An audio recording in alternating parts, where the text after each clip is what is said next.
ठट्टोडर जमात इस्लामी ज़िले ठट्टे तरफ़ां सरकारी मुलाज़मनि जी पघारनि ते लॻल टैक्स खे घटि करे बिजली सस्ती करण समेत नाजाइज़ बिलनि जे ख़ात्मे, हंगामी बेरोज़गारी, बिजलीअ जी अणएलानियल लोड शेडिंग जे ख़ात्मे जे लाइ मखली ते हिकु एहतजाजी कैंप जमात इस्लामी ज़िले ठट्टे जे अमीर इल्ताफ़ अहमद मल्ला, अब्दुल मजीद समो, अब्दुल्ला आदम गंदरो, मोहरम ख़ास किले जी अॻवानी में क़ाइमु करण बाद हिकु एहतजाजी मुज़ाहिरो कंदे जमात इस्लामी जी अॻवान इल्ताफ़ अहमद मल्ला ऐं ॿियनि चयो त मुल्क में हिकु तरफ़ महांगाई अॻे अवाम जी चेल चिॿी करे छॾी आहे, मथां वरी सरकारी मुलाज़मनि खे टैक्स मथां टैक्स मरण सां गॾु नाजाइज़ बिजली तोड़े गैस जे बिलनि, बिजलीअ जी अणएलानियल लोड शेडिंग अवाम जो सुकून बर्बाद करे छॾियो आहे।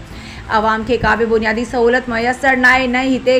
का कानून जी बालादस्ती नज़र अचे। हिन मुल्क जे हुक्मराननि खे अवाम जो को बि अहसासु नाहे रहियो सिवाइ फुरलुट ऐं करप्शन जे, पर जमात इस्लामी अवाम सां हर मोड़ ते गॾु आहे, जेका अवाम सां थींदड़ का बि ज़्यादती बर्दाश्त न कंदी। हिननि चयो त जमात इस्लामी जो पैगाम आहे त हक़ ॾियो, अवाम खे हक़ ॾियो, पाकिस्तान खे बदिलायो। हिन निज़ाम खे जंहिं पैगाम ते असां अमल पैरायो आहे, इंशाअल्लाह उन्हनि समूरनि मसइलनि जे हल जे लाइ 12 जुलाई ते डी चौक इस्लामाबाद ते हिकु वॾो अवामी धरणो हयो वेंदो, जेको मसइलनि जे हल ताईं जारी रहंदो। हिननि घुर कई त मुल्क जी अवाम खे पंहिंजा जाइज़ हक़ ॾेई उन्हनि खे वधीक परेशानी खां बचायो वञे।